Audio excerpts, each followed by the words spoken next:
Joining me now to weigh in from New York City, America's accountant, Dan Geltrude. Dan, thank you so much for joining me. So Dan, I put it out there simply. I'm sure it's much more complicated than the way I described it. But there is a big question here. Why are we funding the war machine when we can do that here at home? That is, produce our own oil. It makes absolutely no sense. As you were speaking, and I'm sitting here literally scratching my head saying, what are we doing? Would you have really thought a year or two ago that we would be potentially negotiating with Iran, Venezuela, to be able to get oil? I mean, or we would go to OPEC and be begging them to give us more oil, produce more oil, and that's where we are. So by giving away our energy independence, we have also given away our economic independence rather. Why? Because now we're going to be dependent on countries that are not our friends in order to get the energy that we need for the basics, such as getting everything that we consume from point A to point B.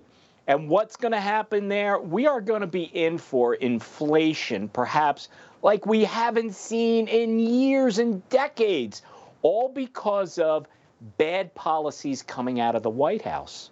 Well, Dan, a lot of us did predict that something like this would happen. This is what happens when you depend on your enemies. I think just a lot of us, like me, didn't think it would happen this fast and in this way. And then to your point that now we're looking at Venezuela and Iran for help. That is so outrageous. Think about the sanctions that we have on Venezuela, and now we're going to have to backtrack on those and think about the message that that sends to enemies and people in the future. I mean, it's just absolutely insane. It's so upside down.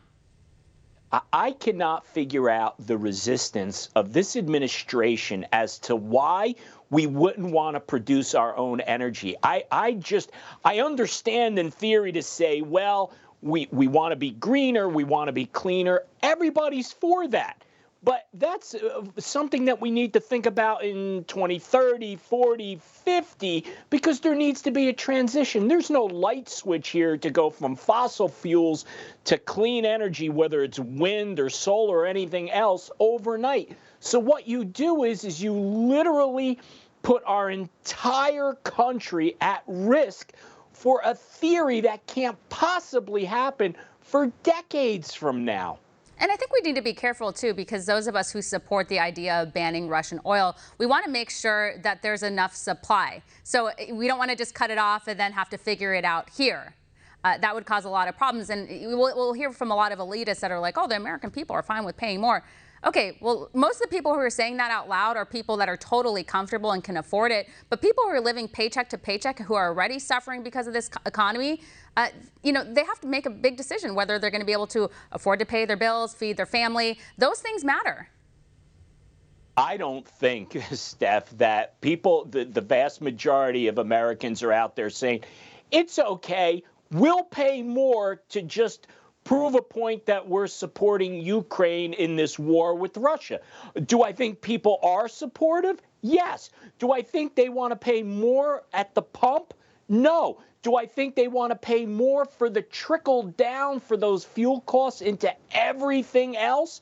No, they don't. And I think things are really going to get really difficult for a lot of people. And there's going to be enormous pressure on the White House to do something. And I'm not so sure what they can do unless they're literally going to do a 180 on their current policies. Will they do it? Maybe, if they're desperate enough.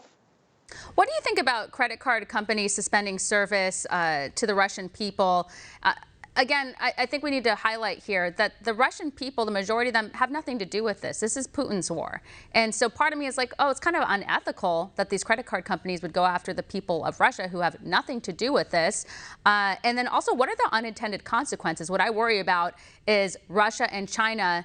The more that we isolate Russia, the more Russia will become partners with China and what the potential that could be in the future. And it wouldn't look good.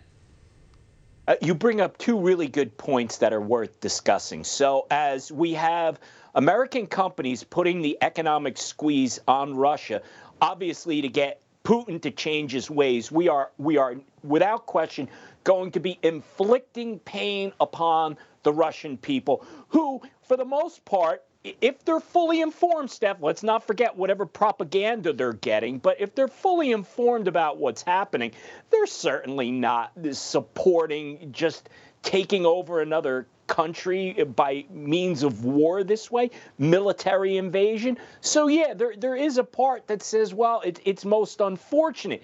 However, I think it probably is necessary that we have to send that message to Putin. Now, as far as China goes, this is where it really gets complicated on the international stage. Yes, the more that we go after Russia and cut them off economically, kick them out of SWIFT, which is their ability to transfer money, are we pushing them into the arms of China? Absolutely. Look, Putin and Xi are literally the same type of leader. So what better way to get them together than to have a common enemy in the United States and, of course, the rest of the West? That's a good point. Well, Dan, we're out of time. We appreciate your insight. Thank you so much. Thanks, Steph. Thank you.